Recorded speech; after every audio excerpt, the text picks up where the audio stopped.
Hey guys, welcome to Flix and Comix. Jojo here. So this video is going to be a little bit different than my normal content. It's been a while since I've done a video entry to a giveaway, but when I heard that Comic Books NYC was doing a 1K subscriber giveaway, I knew I had to enter because Comic Books NYC is an awesome channel. If you don't know who that is, I'll leave a link down below.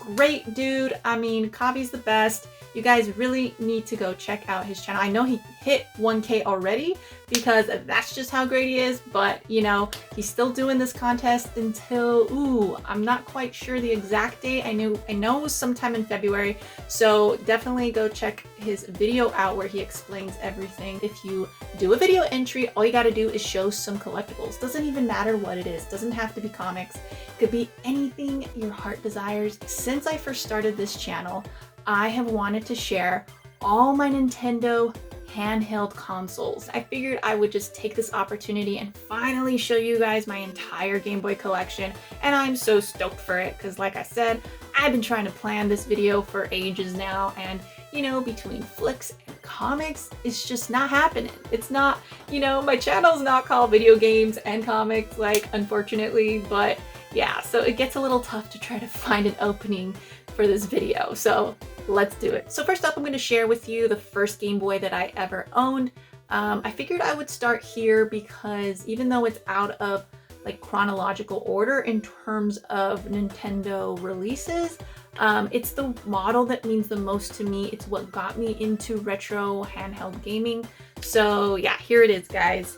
The first one that I ever owned was a Game Boy Pocket. Not this one, unfortunately. Here's the case. This is actually a replacement for me, but I'll tell you what happened. So back when I was a little kid, you know, my parents got me the Game Boy Pocket and I was so stoked. Played it 24/7. I just could not get enough of it.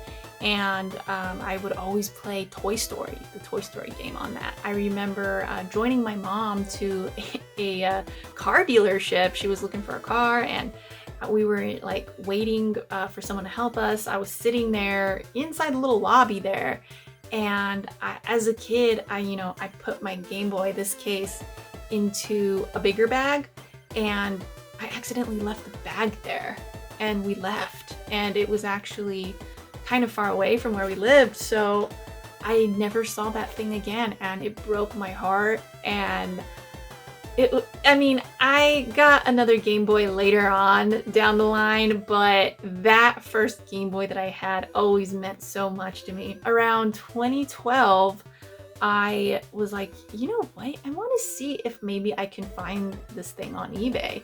And sure enough, I found the case too. This is so cool. But let's open this up. And this is the exact type and color. Love the silver colorway. It's just clean looking. This was released in 1996, although it still had the same technology as the old Game Boy from '89 before it.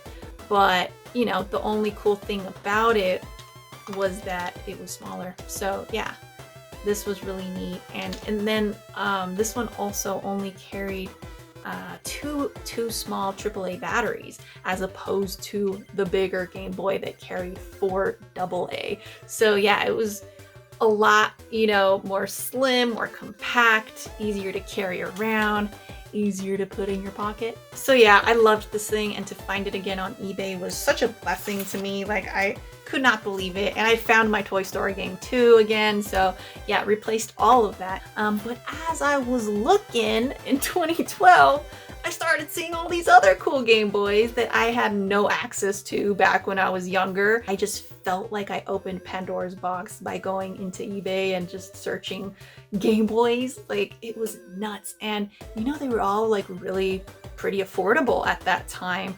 So now we're just gonna jump back in time and start chronologically again. So like I said, the Game Boy Pocket was released in 1996. We're jumping back to 1989. Check out this little case here. So let's open this up. I already have it loaded with batteries, and this was one of my favorite Super Mario games. of all time. It was super easy, but at the time I was just like, oh man, I actually beat a Mario game, cool. Cause like, yeah, this one was one of the easier ones. Was it the 6 golden coins? Let's go ahead and turn this on so you can get an idea. And it works beautifully. How cool is that? So yeah, this is the, original. It's a giant brick. And the batteries, I think the battery life is pretty decent, but for 4 batteries and you're carrying this around, like, yikes. And here's another version that I have. I believe this one was released a little later, but same like model. It's just got that transparent look to it, which is really neat. I love that.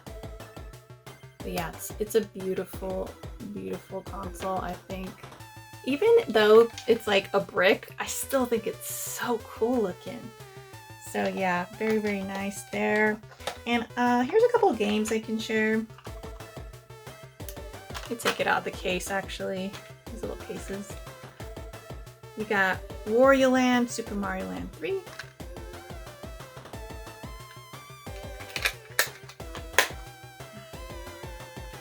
We got Super Mario Land.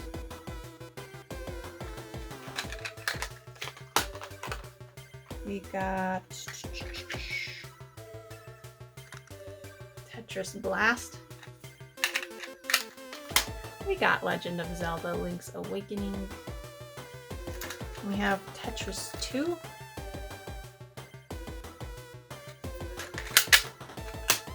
And we got the classic Tetris, of course. Can't have a Game Boy without Tetris. And this one did come in this case.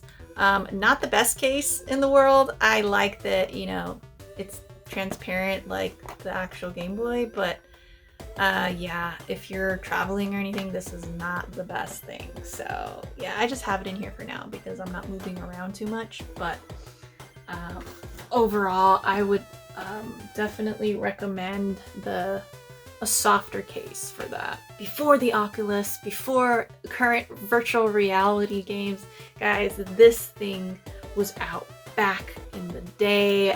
Came out a few years after the Game Boy, and this is called the Virtual Boy, and it was a major flop. Largely because it was actually getting kids sick. Like, they'd get headaches from it, and it just wasn't very ideal. I mean, looking at it now, here, I'll show you close up here. You have the headset here. You just set this down on a table or something. You just look in like so. Then you would have the controller connected to it and play like that. So yes, it looks like it was ahead of its time. And when you actually start playing, you can see like it's just red in there. It's really hard to see and tell what's going on, and I can totally understand why people were getting headaches. It's definitely a little nauseating, to be honest. I have like 2 games. I just have them stored away, so I don't have them here to show you. But yeah, I did start playing with this for a bit. Even though this console is not very practical and it made a lot of people sick, I think it's still cool to own and have as part of the collection, only because it was kind of, ahead of its time, if you think about it. This does look like an Oculus or whatever it's called now. So yeah, the fact that they were attempting this back in the day is pretty nuts to me. So yeah, just a nice little piece of history here. So after the release of the Virtual Boy in 1995, we're going to be jumping back into the Game Boy Pocket that was released in 1996 because I have some more to show you all. So here's a cool one. And I tried to pick up consoles that I didn't see growing up. So yeah, I had the silver one as a kid, but these were some like unique looking ones that I really thought were awesome. So there you go. This one was really cool too because it took the same look as the original. Game Boy, so I love that about it. And this one was actually a little harder to find here. This is the Famitsu 1997 Model F. Love that. You got that transparent look again. So yeah, that was an awesome find with this one. All right guys, so now we're moving right along to 1998 where we got the Game Boy Color. And I gotta say, even though I loved Game Boy Pocket in 1996, and it was my first and favorite Game Boy console ever, I have a soft spot for the Game Boy Color as well, because I want to say I put many more hours into the games I was playing on my Game Boy Color than on the Game Boy Pocket. Also, I was a little older, and so I was getting a little better at the games as well. And here we go with the Game Boy Color. Now, I actually bought this case much later. As I said, in 2012, I started doing a lot of Game Boy buying. At the time, it was almost like people were just trying to get rid of Game Boys, and they would just throw in their cases when they would sell them. So I got a lot of these cases for free, actually. So here we go. This is the one I had as a kid. It was the Atomic Purple. I love those transparent ones. I was just a sucker for them. And yeah, I played so much Pokemon on this thing. Oh my goodness. Still got it in there. And the cool thing about these consoles was that they started taking just 2 AA's. So it wasn't as hard, you know, because sometimes finding some AAA's is hard, and I just feel like the AA's are a lot more accessible to kids. So yeah, this was really nice. And then they started coming out with like the rechargeable AA's. So that helped significantly too. Now we finally got to see the Game Boy evolve a little bit in this phase as we got color on the screen. Just so fun, so cool. And you know, the only drawback to this console, I think, was the fact that when you logged so many hours into Pokemon, your eyes just start hurting and you can't play at night. It was missing a light. That was the only thing. And they started selling little lights you could plug into there, and then a little lamp would come up here. The problem was those things were really finicky and they would get in the way. The little lamp would be like right here, like in your face, so it would block sometimes. So later on, I actually learned how to customize these things, open them up, and install my own light. So that's what I did. You can see closely here, there's a little wire that goes along and around these buttons, little copper wire right there. But yeah, I actually installed the light, and it's just awesome, because there you go. Nice and bright. So you could play at night. I was a poet and I didn't even know it. But very, very neat. It's actually using the light from the Game Boy SP that came later. But yeah, very cool. I got my Pokemon Red in there already. I'm ready to go, guys. I might just start playing again because that's too awesome right there. But yeah, this Game Boy is near and dear to my heart too. I'll never let go of this one. I actually did post a video of me performing surgery on one of these Game Boy Colors and replacing the speaker because the audio went bad. So if you want to check that out, I'll leave a link up here. So Game Boy Color is probably the console I have the most of in my collection. So here's a nice like grape colored one, also translucent. I got a regular transparent. Then we start getting into the Pokemon Game Boys. So here's this one.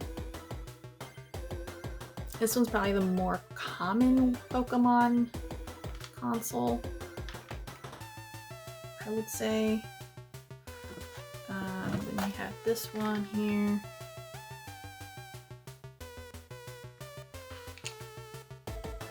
This one has little scratches on it, unfortunately, but yeah.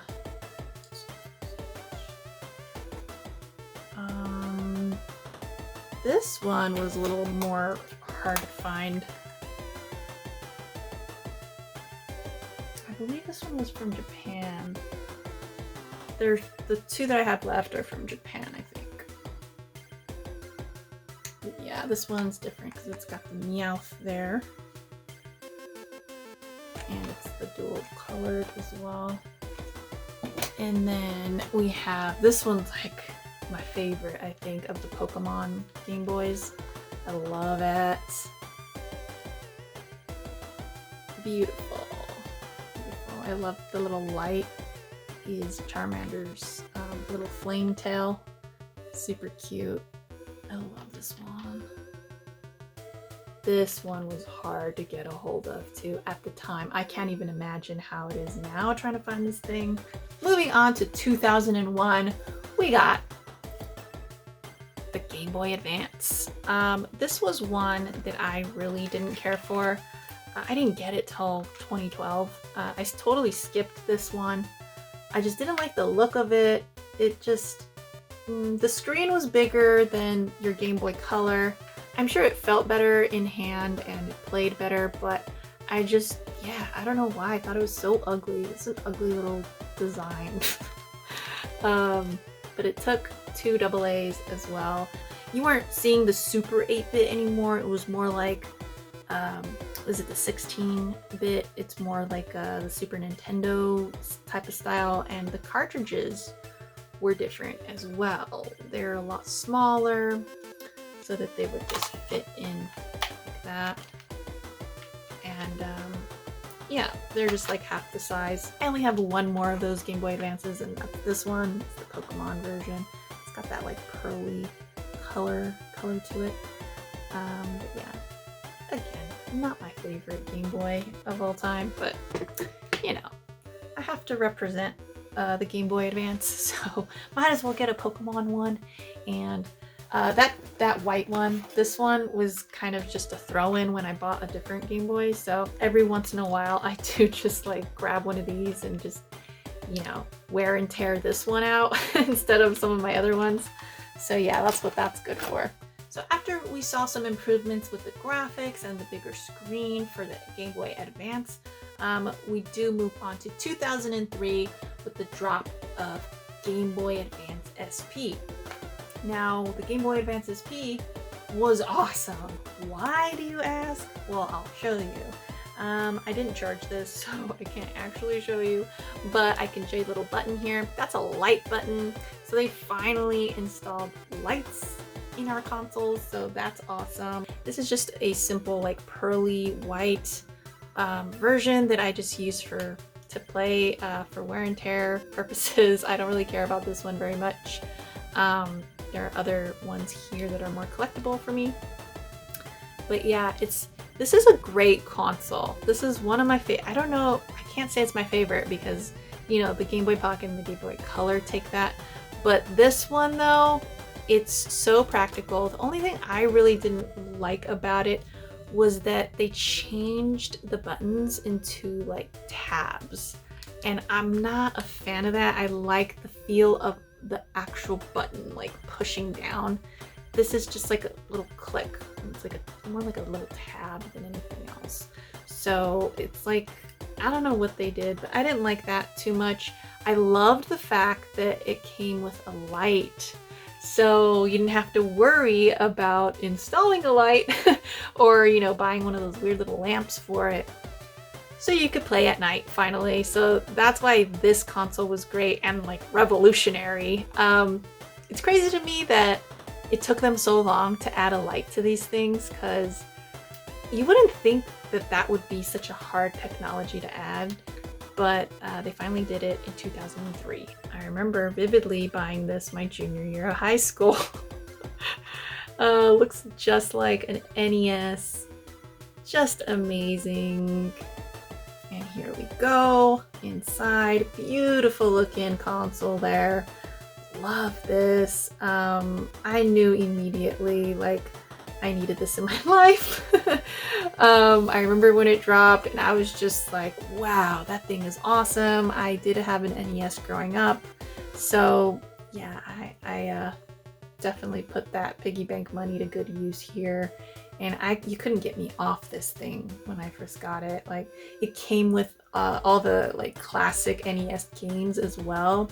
It came with a lot of goodies, and it stores like all the games and the charger right there. Like I said, it came with these classic NES games. Very neat. And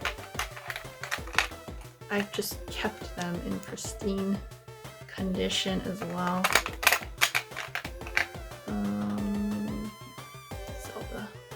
The cool thing about the Game Boy Advance SP and the Game Boy Advance, the regular one, is that they were backwards compatible, so you could use some of the older games as well. Next up, I have the Famicom Color one. I'll open that up real quick. So here is the Famicom one, very beautiful looking with the pearly white and burgundy colorway. Just love it. Gorgeous, gorgeous. Obviously a throwback to, you know, the original Nintendo family computer. The original gaming console that predated NES. So yeah, very, very cool. This was the only Famicom version of this Game Boy Advance SP that I could get my hands on. I know there's another one that's much more limited. It was only like given out to Nintendo employees. So if you could get your hands on that one's awesome. But this one's cool too, but this one was just made a lot more available to people. So, and lastly, for the SPs, we do have a Pikachu. Of course, I always gotta have my Pokemon consoles. So yeah, these they're not super rare. I mean, they might be now, but this was fairly easy to find. Not so easy to find at a great price, but I did manage to get a pretty good deal on this one.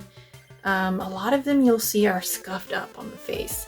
So I was happy to get my hands on this one because it does have some scratches. I don't know if you could see that. I'll put the glare on it. But yeah, it's not perfect, but it's good enough for me. It does have that Pikachu little silhouette down there. You can see that. Now this is the only Nintendo DS that I own. Technically, this one here is a Poke Park limited edition, and it says from 2005. Now, this one was only released at the Poke Park amusement park in Japan back in the day, and was also released very limited in Walmart. I think you could only get it via the website though. Don't quote me on that, but yeah, I ended up getting it, like I said, around 2012, along with a lot of these other Game Boys, back when I was just hunting Game Boys. It seems like they liked the idea of the Game Boy Advance in, you know, the design of this thing, and they kind of mixed it with the Game Boy Advance SP. So it's kind of like 2-in-1. Plus, I do believe this console had some internet access. I'm not quite certain because I really didn't play this console very much. I just bought this one because I thought it was a cool collector's item, and if you're a Pokemon fan, this is an awesome one to try to find and track down. I think the innovative thing about the DS was that you could like link up with other people that were around you and play against them and stuff. If I remember correctly. I also didn't have very many friends that played it, so I never really used that feature. So yeah, I do think though that you could play against other people using this. All right, so this is kind of where the chronological order of the release dates has me a little confused, because I think they were all kind of around the same time. But you had the Nintendo DS, and then shortly after you got the Game Boy Micro, which was definitely a weird decision on Nintendo's part, I think.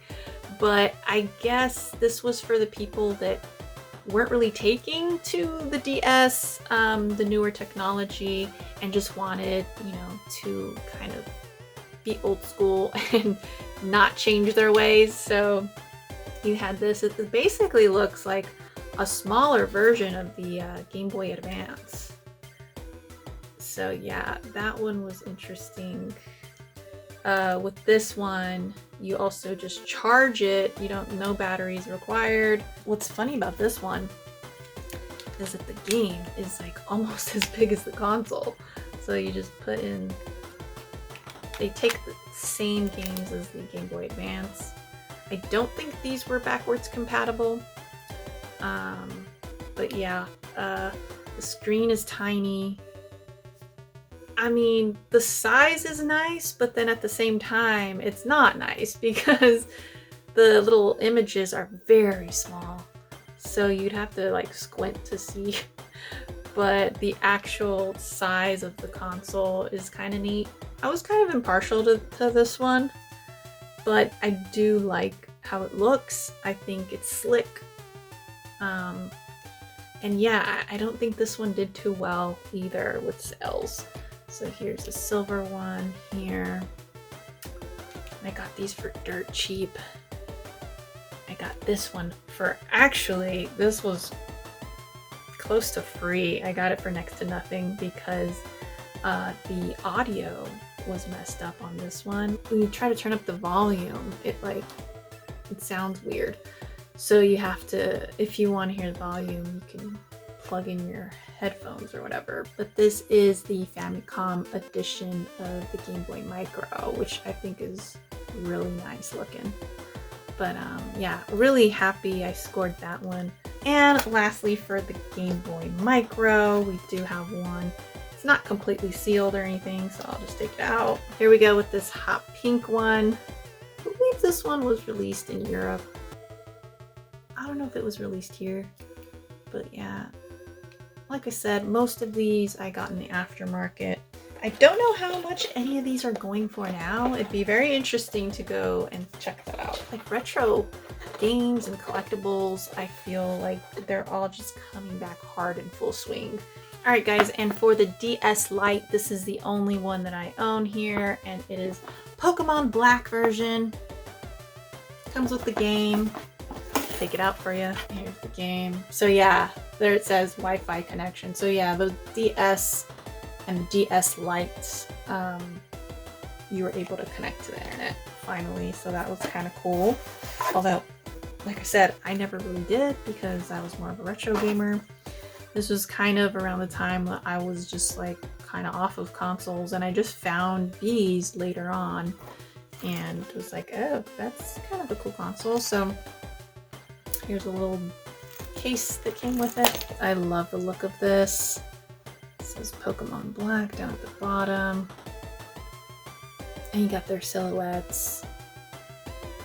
Beautiful looking. It's almost like it's like etched in with gloss and then over the matte finish. Now this is something that I probably would not want to play too much with.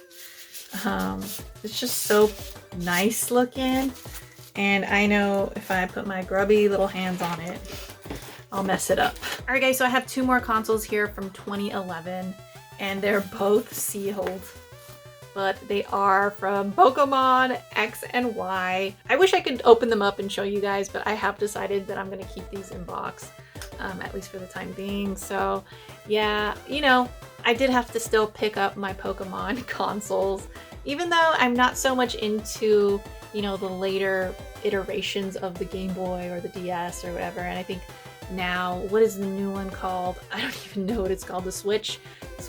I haven't picked one of those up.